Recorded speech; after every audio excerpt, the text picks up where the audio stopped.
Good afternoon, everyone. I am Maria Pervellini, the Dean of the School of Architecture and Design at New York Tech, and I would like to warmly welcome our prestigious and esteemed guest, Wolf Prix, co-founder, CEO, and design principal of the Vienna-based practice Coop Himmelb. His kind and generous participation today is part of a series of 6 presentations and student-led interviews titled Beyond the Envelope within our Spring 2022 lecture and events series. And is also integrated in our New York Tech Earth Day event.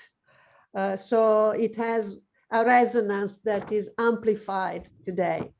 Wolf Prix will present Coop Himmelb's project, the Museum of Contemporary Art and Planning exhibition, completed in 2016 in Shenzhen, China, and will be followed by an interview led by our MArch students, Michelle Enkabatar and Devanshi Shah. This series of presentations and interviews with leading architects is part of our School of Architecture and Design Master of Architecture course, ARC 791, Special Studies in Architecture, Beyond the Envelope, taught and directed by Professor Tom Verebes. And I want to recognize Tom for this initiative that is really very important and significant for our students to be in contact with leading figures in architecture. And I would like to let the floor to Tom. He will introduce Wolf and will also say a few words about his project. Thank you, Wolf, for being with us today, and thank you everybody else participating. We are very delighted to have you and being our guest. Thank you. Thank you very much, Maria, for your meaningful welcome and also very much for your kind words. Good afternoon to students, faculty, and the public joining today for Wolf Prix's presentation and the student-led interview. I'd like to thank Dean Pervellini and our lecture and events committee chair, Alessandro Mellis, and committee members for their support in integrating these 6 presentation and interview events in my seminar into our 2022 spring lecture and event series. I'd also like to thank David Diamond again for coming up with the idea for the format for this series, in which we invite an architect of a very prominent exemplary building that's built to focus primarily on the design, production, and construction of the life of one single building, followed by a student-led interview led today by MArch students Michelle Enkabatar and Devanshi Shah next to me. It's really an honor and a thrill to welcome tonight Wolf Prix, co-founder, CEO, and design principal of Coop Himmelb, who I'll introduce in respectful depth in a moment. The project today is the museum, and focus today is the Museum of Contemporary Art and Planning exhibition, or MOCAPE, completed in Shenzhen in China in 2016. Coop Himmelb empowers architecture to stage political and psychological effects. Their mission seems to have been to create impact on how we experienced architectural space set against the backdrop of everyday building. To quote one of my professors, Jeffrey Kipnis, in his introduction of Wolf Prix's book from 2006 titled Get Off of My Cloud, I quote, "The responsibility of the architect is to keep power out of the hands of those who would lull us into complacency. To know Coop Himmelb's architecture is to feel it more so than to understand it in the conventional senses." The MOCAPE project illuminates 3 long-standing interests evident in Coop Himmelb's work as sites for architectural experimentation. Firstly, the institutional diagram of the MOCAPE project is formed and enabled by the assemblage of incongruous forms, bringing together the Museum of Contemporary Art, MOCA, and the planning exhibition, PE. The result is the involution of exterior space towards a vast interior urban space, the plaza, framed by MOCA on one side and the planning exhibition on the other. The plaza at once is a residual yet catalytic and democratizing space. The interior urbanism of the void is charged with the empowerment and liberation of its visitors, users, occupants, and citizens. The second attribute I'll call out is the entry of the MOCAPE, which Coop Himmelb attenuates as a diagonal ascension and threshold towards the raised ground of the plaza, elevating the ground datum and stretching the spatial sequence of movement up and into the two museums serves to destabilize the authority of the ground and the regulatory regime of the plan, again quoting Kipnis. Later published in Get Off of My Cloud, Prix wrote in the turbulent year of 1968, "Our architecture has no physical ground plan, but a psychic one." The third experimental territory I will note is the paradigm or metaphor of the cloud, which has been a persistent pursuit to pursue clouds in Coop Himmelb's work. Clouds are in fact formless and amorphous. In the MOCAPE project, the cloud, or a cloud, is built in highly reflective three-dimensional curved polished steel containing the circulation and programmatic nexus of the building, creating a visual central focus. The cloud stages effects of uncertainty and ambiguity, and when considered holistically together with the raised ground and the assemblage of free-form elements of the enclosure of the plaza, this project delivers sensations of levitation and flotation, the consummate magic trick performed in many of Coop Himmelb's projects. Ultimately, these spatial devices, Coop Himmelb creates altered experiences with an architecture of extremes.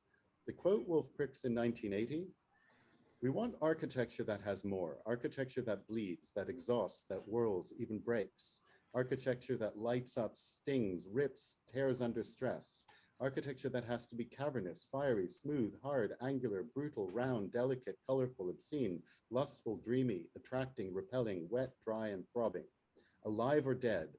If cold as a block of ice, if hot, then as hot as a blazing wing.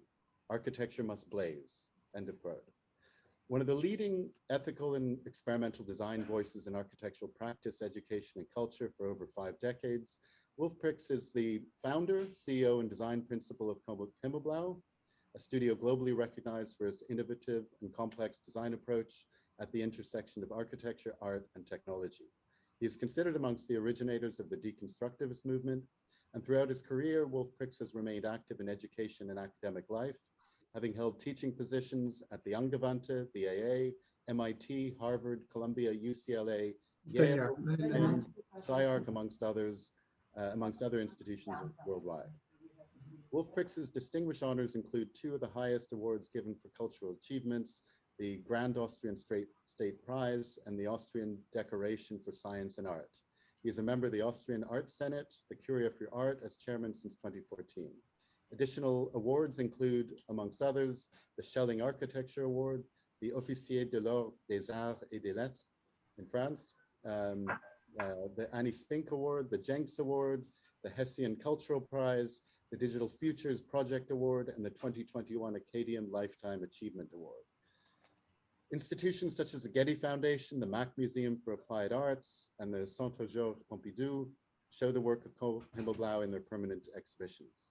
In 2006, Prix was commissioner for the Austrian contribution to the 10th Venice Biennale.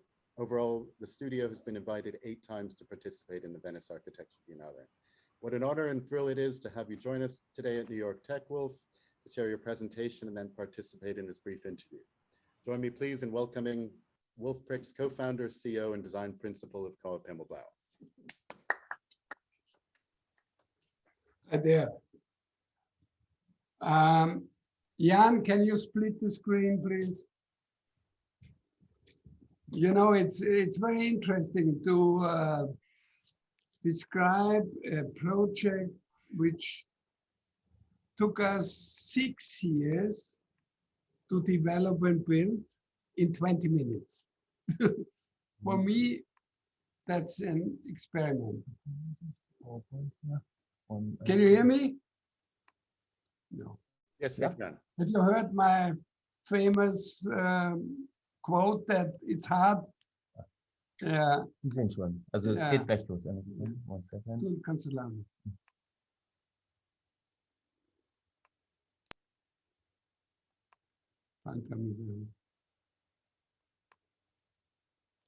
Danke, ja. Ja, okay. Kann ich mich selber sehen? Geht leider nicht. Ja. Okay. Okay.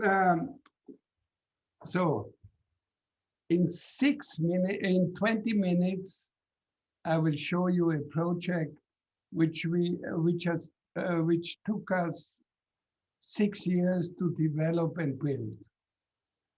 Imagine 6 years of a life, of the 6 years of your lifetime you spent with one project. We have other projects at the same time as well, but this is since this is my favorite project we did in the last couple of years. I was very intensely focused on this MOCAPE Museum for Art and Planning exhibition. Planning exhibition means that the people there show the amazing new projects which will be built in Shenzhen in the next future. No project without pre-word doesn't work. Jan! Sorry, geht nicht weiter.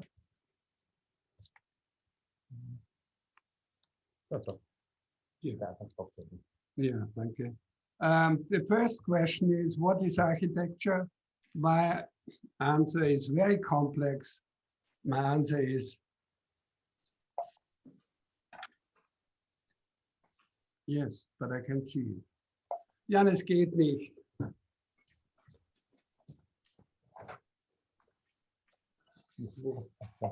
Nein, das ist gut. Geht's? Nach rechts drücken, ja? It geht's. Yes. So the question is always, what is architecture? And my answer is very complex. It's yes. Today, the discussion about architecture is focused only on the visible part of the architectural process. So I compare it easily with an iceberg.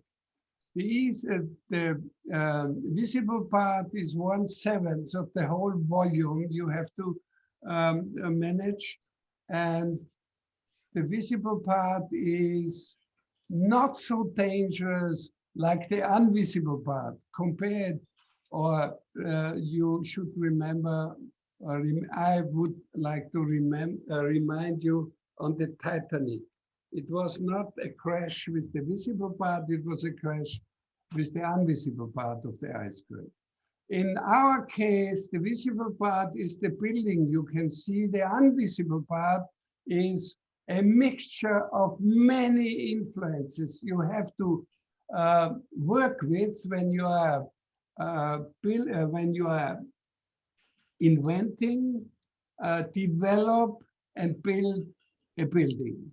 The invisible part in architecture is politics, codes and rules, aesthetic issues, theory, quotes, role models, and constraints. Constraints in many ways, in technical ways, in budget ways, a lot of problems. If you want to build what you design, you have to be aware that you will get in a sea of problems when you want to realize the idea you want to build. Ja, das geht schon wieder nicht. Was ist denn da los? So. Yeah, good.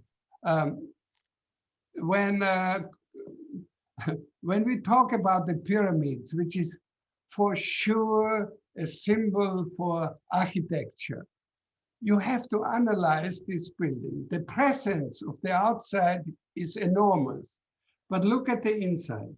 If you go to the inside, the program of the whole building is very small compared to the architecture, which I indicate in the black part of the building. If you go to a client to explain the same way like a pyramid Your building will be a lot of architecture, meaning creating space, and a little program, you will lose immediately the project. I have to remind you that Nachhaltigkeit, sustainability, is not only two-dimensional, it's for sure three-dimensional. It's not only ecological issues you have to be concerned with, it's for sure not only economic issues.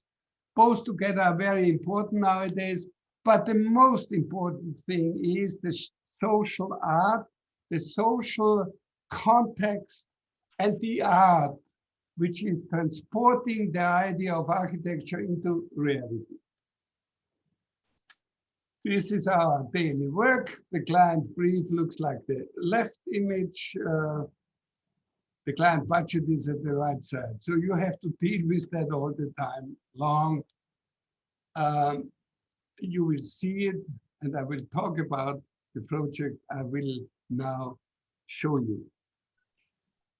It's a building which contains three programs, two programs, sorry, art and architecture. And there's in the middle, we designed a middle, a medium in the middle of the building, which we call information cloud. You will see it later. Every project we are dealing with has in the background more than just architectural issues. Because we say, if you only think in architectural terms, only architecture will come out, which is boring. So since I was working on this in this field, which is almost 60 years ago, because my father was an architect, I was working in his office. So I was really very early pushed into the idea what the architecture could be without mentioning only yes. So Brancusi is one of my role models. And you will see how these shapes are used in order to make it in a contemporary way the same theory behind, namely base and object. In this case, you will see the medium cloud in the middle of the project is transported or transformed the egg on the base of the wooden base, which will be, in our case, more or less not wooden, but concrete. And the other thing which I was really always impressed by is Piranesi's drawings, creating space which is enormously exciting in terms of every point in this drawing. If you can imagine you're walking through, you have another, a very different reception of the whole space, and it's almost like flying through the space. And you will see that in all our buildings, and especially in this one, ramps and stairs have the same impetus like the drawings of Piranesi. So I can say with all self-confidence, MOCAPE is a built Piranesi building. This is the view, a big plaza, lots of building there, a museum for kids, the ministry on the right side, and behind us you can see is Isusaki's library. Better to see here on the left side, the kids museum, on the right side, bureaucratic issues. It's funny because was designed that the dragon is coming flying through the whole field. This is the concept of architecture in China, is one of the concepts of the architectural theory in China. As you see from the outside, is a more or less seemingly monolithic building, but there's a lot of possibilities of natural light is coming into the building because two reasons. One is because the atmosphere of the building inside, and the other is because of energy saving by using artificial light. It's not necessary only for special spots.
So the urban concept is many views from the inside to the outside to very important neighborhood buildings. And it's rotated towards the cultural district center, and the entrance to the subway or the escape from the subway, so that people, when they came up from the subway, they can see the entrance immediately. So the whole box is turned around. Then we had to adapt the block to the urban setbacks. And then we have a kind of play game with the adaptation to the urban symmetry of the whole place. And I like, you can see the building for the municipality, and this wave creates an entrance for the dragon coming from the hills, flowing over the urban center and going through the building. Therefore, if you look closer, we make the entrance in this corner not edgy. We make it round. This was a condition for the Chinese people there. This is the layout of the building. On the right side, you can see that this block is reserved for the art exhibition spaces. On the left hand, there are in this variable platforms is for the architectural exhibition. It is a little bit a sign for, no, we respect the falling water of Frank Lloyd Wright very much, so therefore it's a kind of memory to this building. This is the urban plaza is yellow. The blue one on the right side is the box for the art, and on the left side, the falling water platforms for architecture. Here you can see the program we worked with. We have an additional space on this urban plaza in order to create a very lively urban situation, and down from this level, there are all the maintenance and technical rooms and other things. In the middle, we designed what is here a cube. We designed this medium space, which is information place. What happens in the whole building? You can go there and you will be informed what's going on in the art exhibition and what's going on in the architectural exhibition. And of course, there is a tea house as well. This is the study how the media cloud in the middle of the building, which we call, it's a mixture between Brancusi, the sculpture of the 20th century, which I admire very much. I think is one of the most important artists in this last century. How this egg becomes a cloud, and how the cloud becomes a dolphin, which is remember for an animal which has a lot of brain. Closely, you can see the presentation model, how it's designed and how it will be lit in the evening. One of the most important thing in our way of thinking is we never say it cannot be built. We always think about we want to build it, and we have to find concept how we can build it.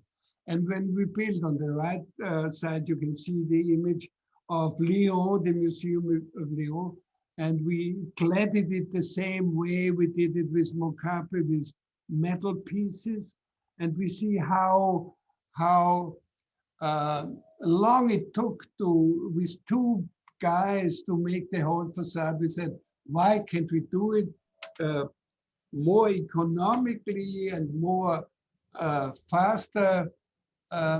We should choose a robot machinery in order to create this. This is how the robot work will work. I go through very fast. This is how to bend the sheets of metal, because they are very important, and how to cut it, how to weld it. We experimented with, very much with them, and how we can polish it.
So this is the built medium cloud. You can see the platforms where you can get information and drink your tea.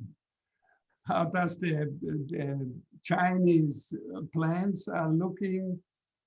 That's just an example. It looks like that. And this is the 3D for computer diagram for the structural concept. For sure, it's very important to make an analysis of the parts you will use. This shows the we have only 7 shapes for the whole building. And you can see where we use it and how we use it. The other thing is that we always make diagrams for the sun, for the shading, for the wind. It's very important for the climate design of the whole building, and that it's always the same. All our buildings uses 30% less energy than the codes and rules are asking for. This is not a design issue. It's craftsmanship of an architect, and we follow that idea since we are building buildings. Concept, energy facade and roof system. You can see how we are using the diagrams of wind and sun in order to create less, to make the whole building less expensive in terms of using energy. Of course, shading, view, and looking outside and cladding the whole facade is a fantastic game how a facade could be very lively.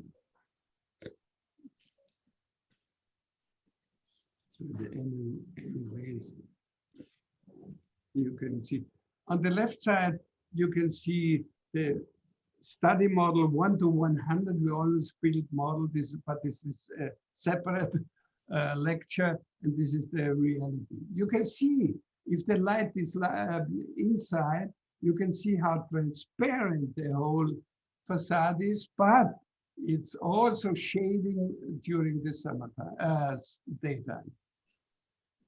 The box for the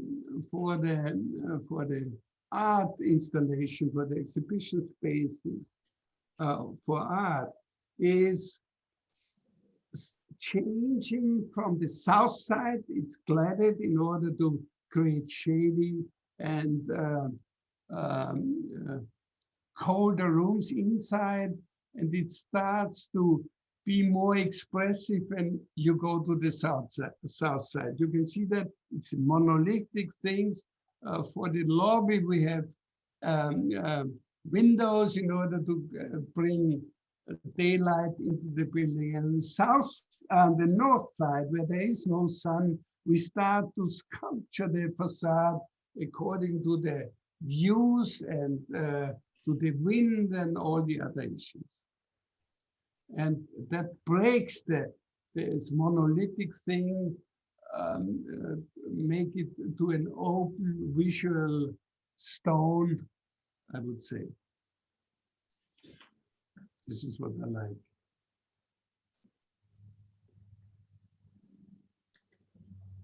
And this is the most exciting art piece I saw in my life.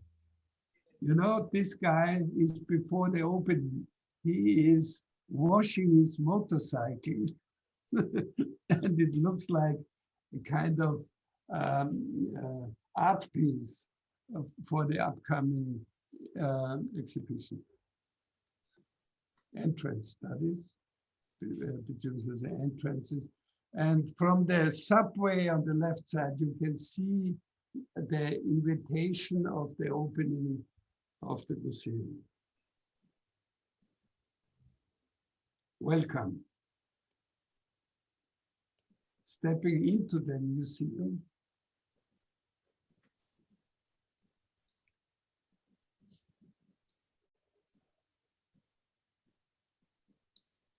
And it starts to remind me very much on the drawings of Piranesi. All the stairs, all the bridges, all the ramps leading up and crossing the space is only a kind of, since we can't fly through the space, we have to walk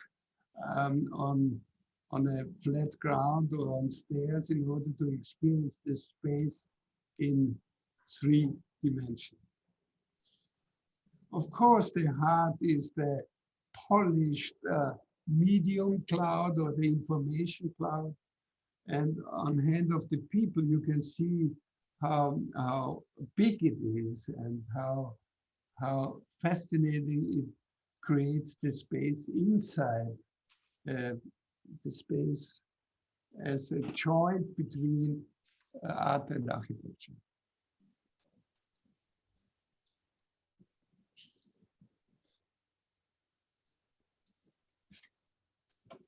You see, this is a spiral stair leading up and to the plaza, and for sure, for me it's Piranesi, because I like him very much. On the other hand, it's the tension in between using these parts is my other role model in architecture is the guitar player Keith Richard, which creates sometimes very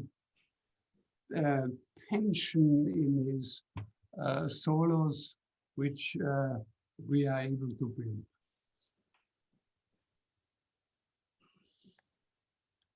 So it's not only architecture, which is the role model for this kind of architecture. It's much more.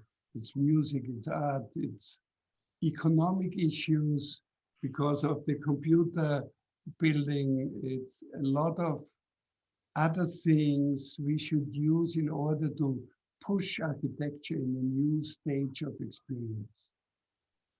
Actually, us in the new, we create architecture to push us in another stage, us people, in another stage of experience.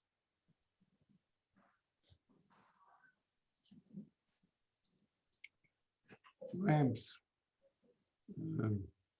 elevators, of course, stairs, balconies, crossing bridges. We are playing around with this. On the left side, the black platforms are the exhibition spaces for architecture. And of course, the role model was Frank Lloyd Wright, which I like very much as a personality in architecture. Here you can see what I mean when I say falling water.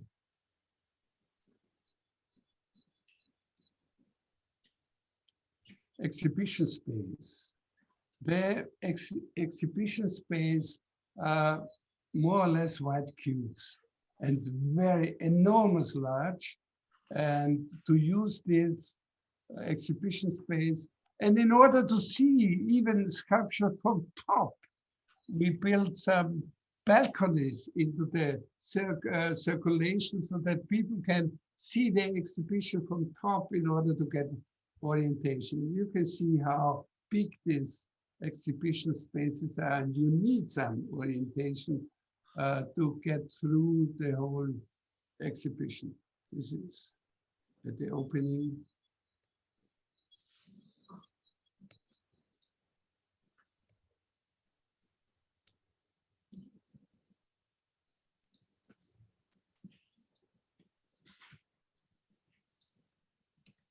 These are all projects, upcoming projects in Shenzhen.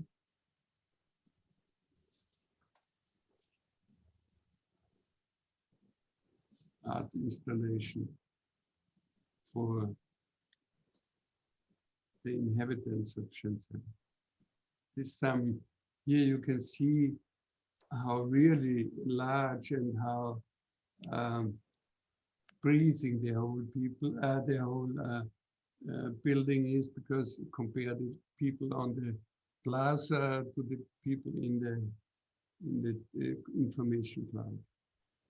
This is the cultural minister with the client.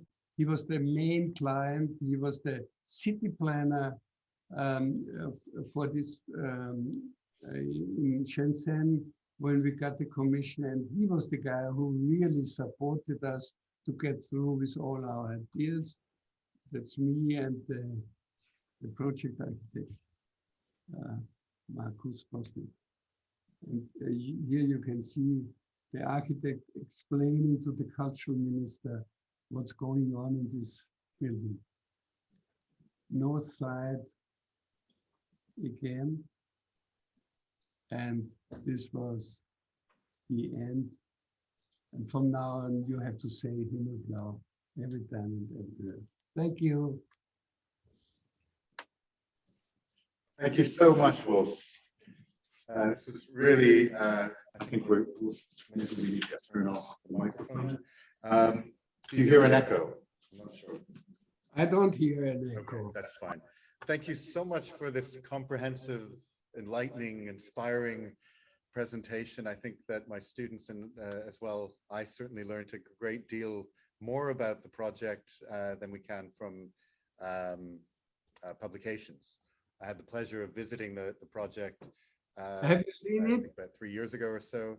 But I think for our students who are a bit landlocked here in New York and not able to travel for our seminar, of course, this is a great experience. So we'll shift towards to the interview, and I'll introduce Devanshi Shah and Michelle Enkpatar.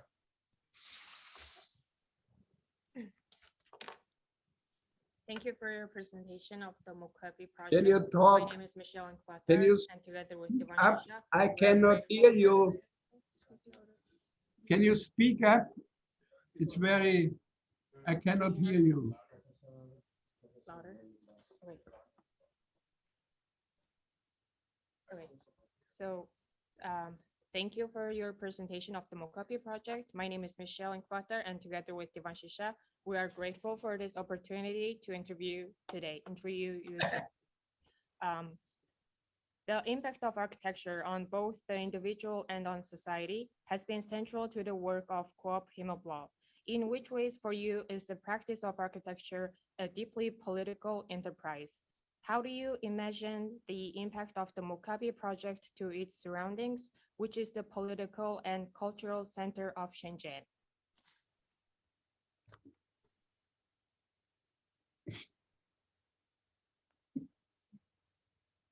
How do you think it will interact with, how do you think a museum will interact with the surrounding of in a city? How do you think it should interact? It does, because I showed it. It takes the symmetry of the city planning and plays around it a little bit. We turned it around and we cut off the edges in order to let the dragon fly through. This is it. And how the content is interacting, there's a lot of people there and look at art and new projects. It creates a new point of interest, and it creates, by the shape of the building, it creates inside and outside, it creates a new kind of environment. To be honest, I don't care too much when we build a building, what's going on around the things. We don't follow the rules which other peoples are following. We present new rules. No reaction, but action. We would like to ask about your experience of working as a foreign architect in China, creating several iconic and transformative buildings. Can you share with us how you have navigated the changing political context of China during the time of designing and completing this project? Yeah, when we won this competition, we were looking for a local architect, and we sent 3 people from our office in the office of the Chinese architect, and so we are working together. The other way of working in foreign countries is that we invite the local architect to come in our office with some of the people, and we created a team together with this local architect so that they can understand what we are designing. And on the other hand, we transport our knowledge and how we do it to the local architect. Sometimes this is a mistake, but we had a project which I would have loved to build in China. We invited the local architect because he had no idea to read 3D plans. We invited 6 of them in our office. We teach them how to create a 3D program. And when after 3 months they learned it how to do, and then they got back and stole the project from us. This is the other way of being so nice. Okay, now as a cultural context, this project was conceived, commissioned, and completed during the era of a substantial building boom in which thousands of museums have been built in China within the first decades of this century. In which ways is the MOCAPE project distinguished from other museums in China? Go there and you will see it.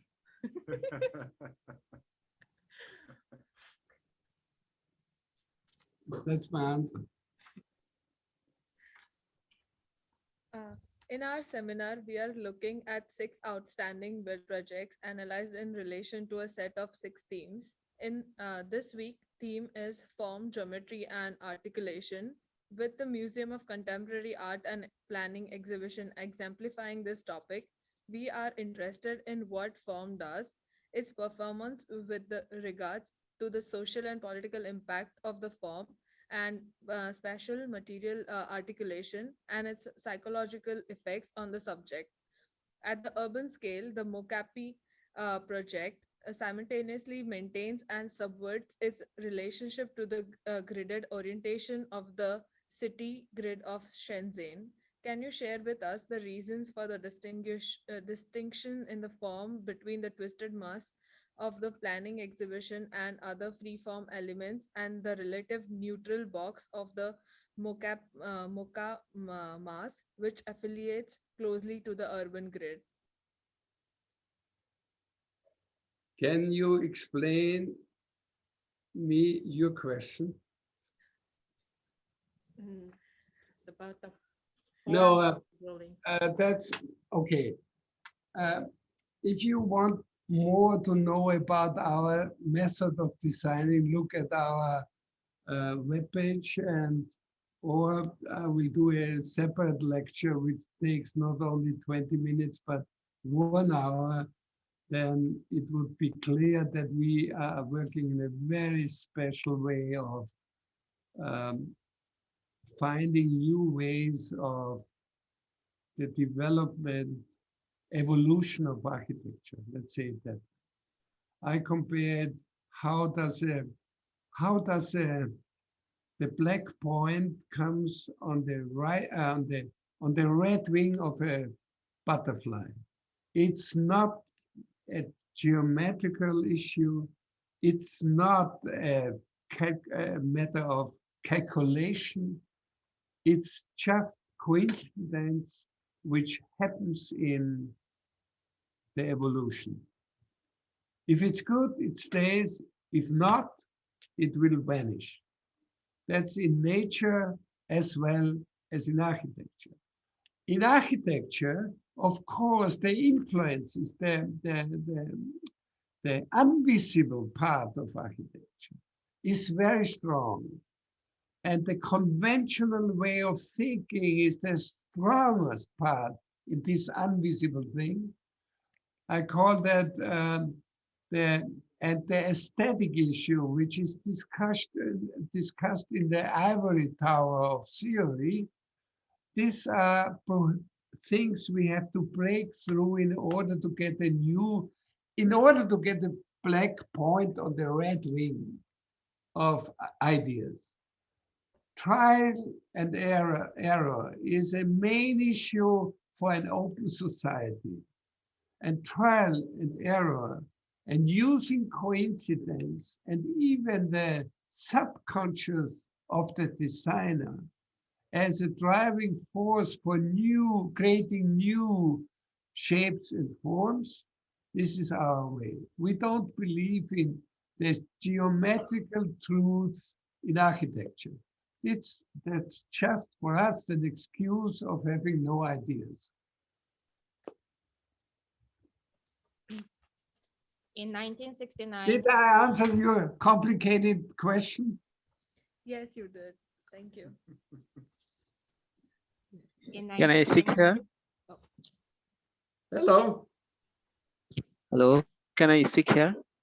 No, I'm sorry. The format of this is not for questions and answers. It's okay.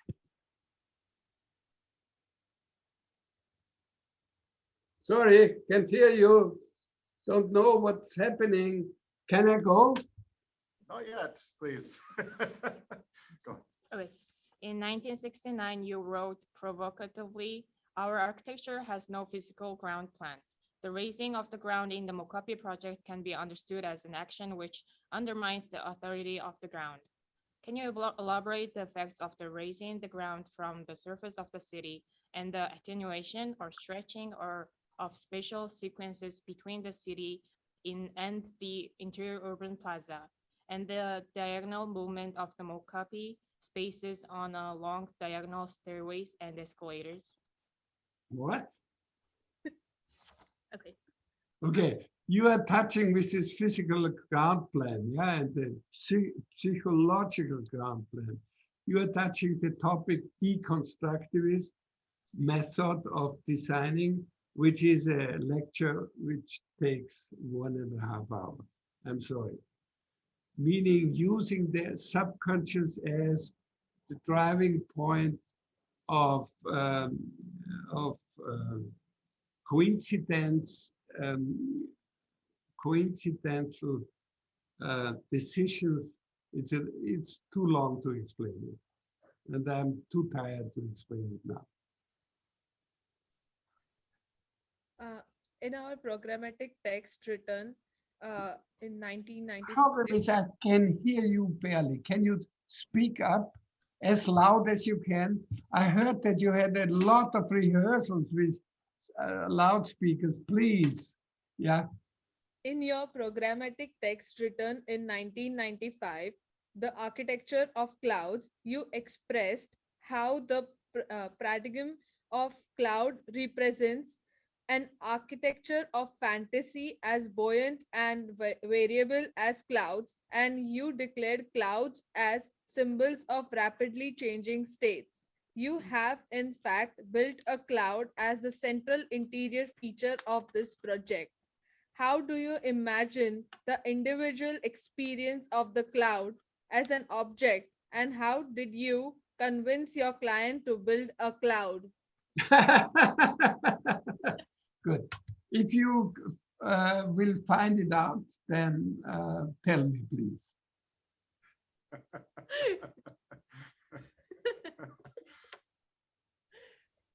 No, that's a programmatic idea of that the story of a building must be complex, like a story of a big drama or a big let's say big opera. Many stories coming together in order to change the room, and therefore, since we cannot fly and no one wants to pay a movable building right now, it will come up sooner or later. If AI is helping us, then we are in the process sooner. That means you have walked through in order to get many new perspective views inside the building. And if you walk around, you have a lot of changing forms when you walk around. So it's not a boring box. It's not a one pony trick. Many stories if you go through. If you see it or not, it's not you can feel it. I have to say that for me, a building is always it's finished when it's finished and I can walk through and say, okay, I'm proud of it. This is what I wanted to achieve. And in this case, I have to say, when I stepped in, when it was finished, never judge an unfinished piece, I have to say. When I stepped in, I say, okay, I think up to now, it's the best thing I did.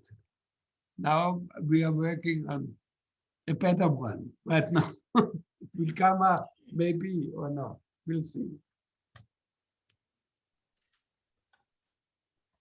We understand BIM, building information modeling, was used in delivering the project from design stages to construction and fabrication documents. But computer is a tool, a very, very necessary tool. Robot, computer, and AI liberate us from daily stupid work.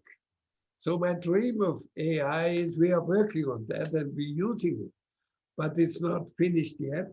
My dream is that I'm sitting on the beach under a palm roof with maybe a computer to control the AI computers in my office, which are doing the work for me.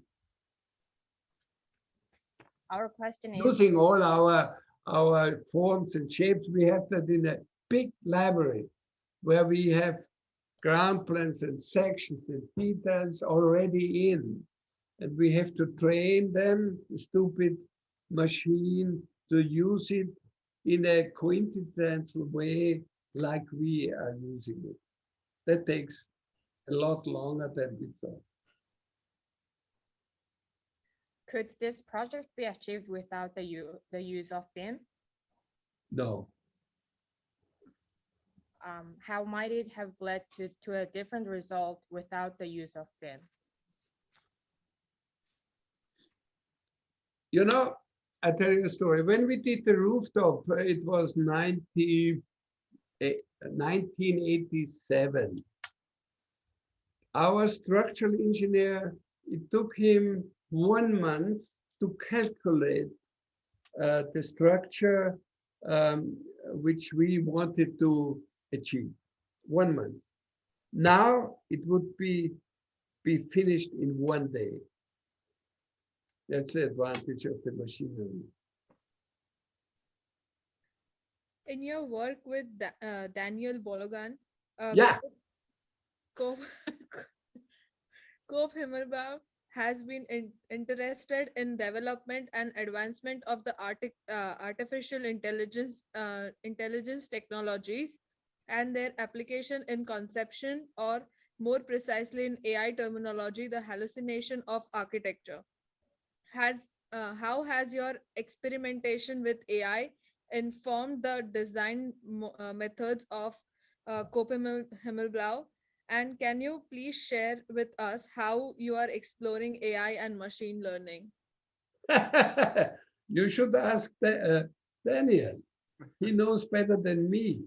He is sitting in the United States and creating our, what we are trying to achieve is using all our experience we have in creating organization, which is the most complicated thing. Organization, shapes, forms, structural ideas in a library. And then we have to teach the machine to use that in a very special way. Namely, like we are working, very associative, very, very storytelling things in order to create, until now, not being created spaces like MOCAPE. I don't know a museum which looks like that, which has the ramps. Guggenheim, you can quote Guggenheim as a spiral ramp, which is a great museum.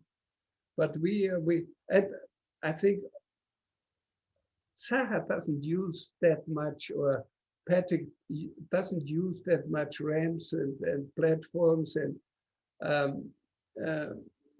circulating in space without feeling gravity too much.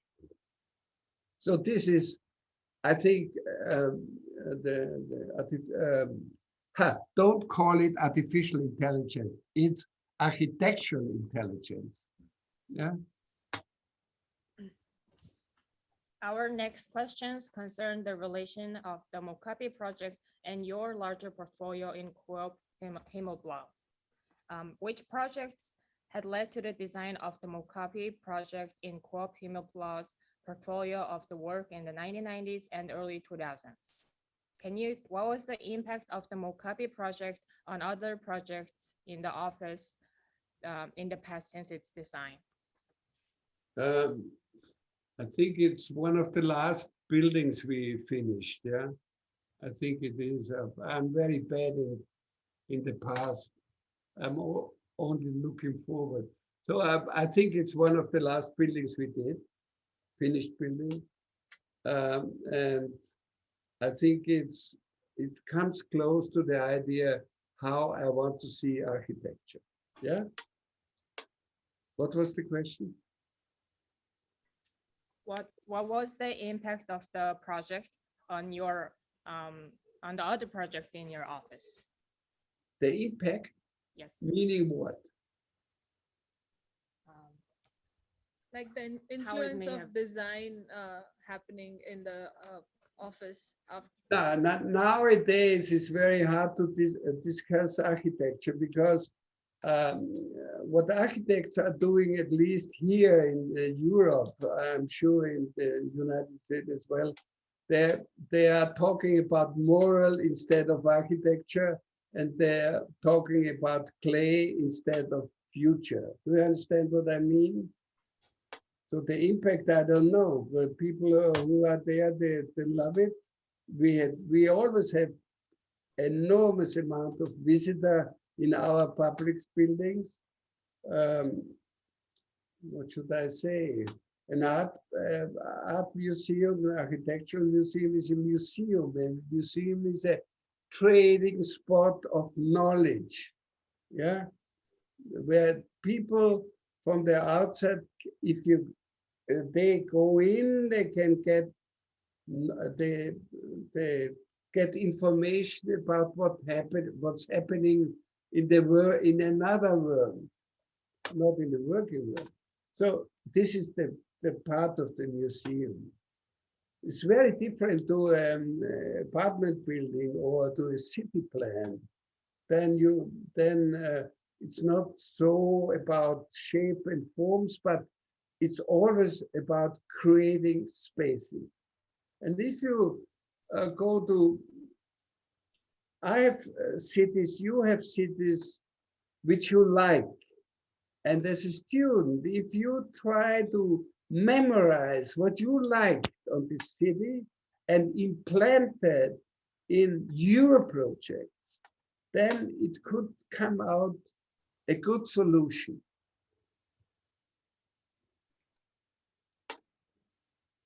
I said I will not give a recipe, but this is recipe number one. Can you share with us your views on how the discipline and practice of architecture has changed since your early career in 1960s to current times? Yeah. What do you believe to be the future for architecture? What advice do you have to young architects at the early career stage?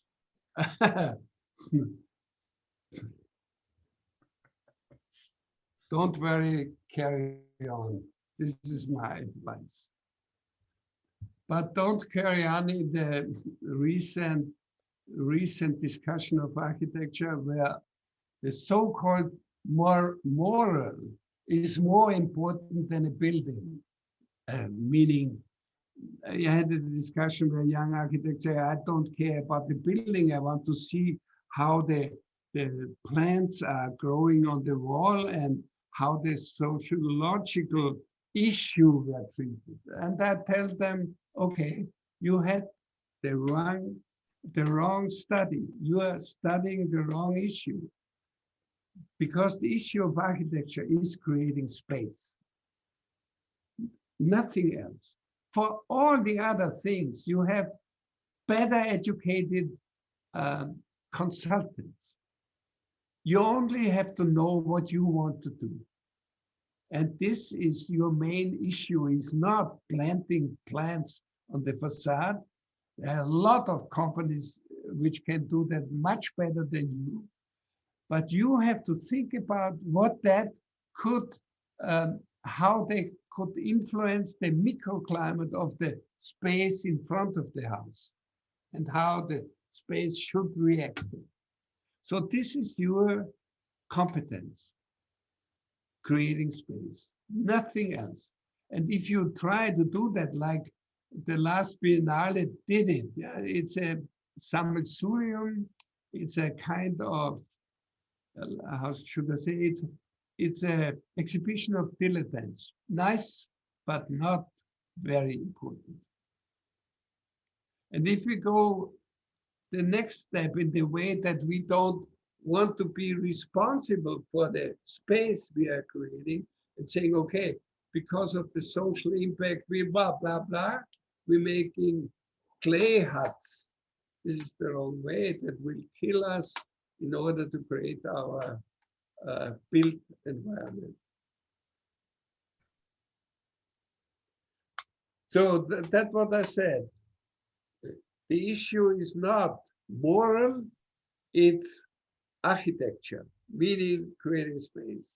The issue for the next step is not moral, but architecture, and not clay buildings, but future.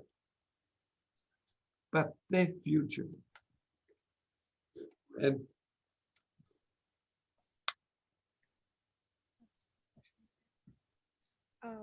Can you share with us your views on how the discipline and practice of architecture has changed since your early career in 1960s to current times? I tell you how it changed. When my father was an architect, the mayor come to him and say, Mr. Architect, Mr. Prix, please design me a landscape with swimming pools for the city, for the inhabitants of Vienna, handshake.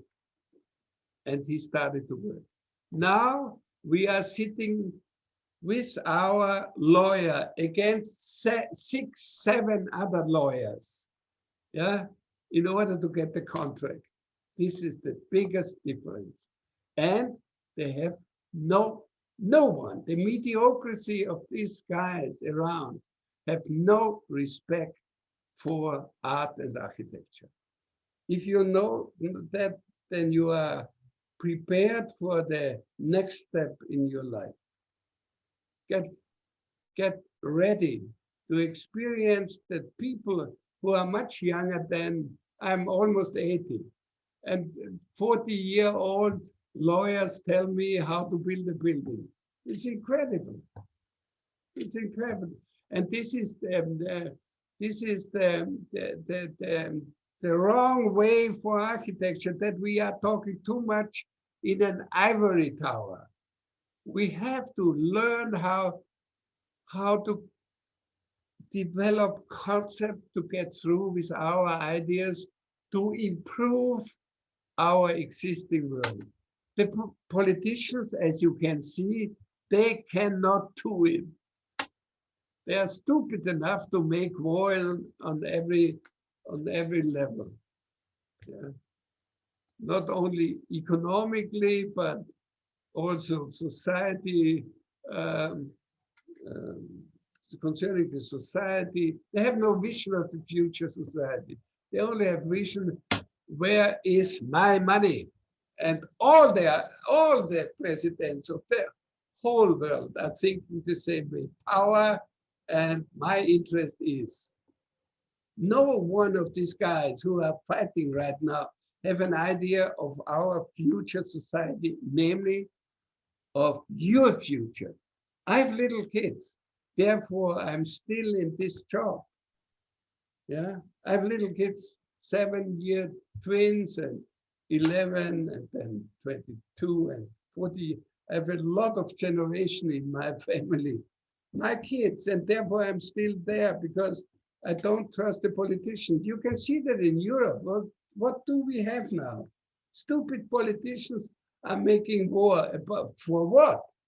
They say moral, for the moral and free society. This is all bullshit.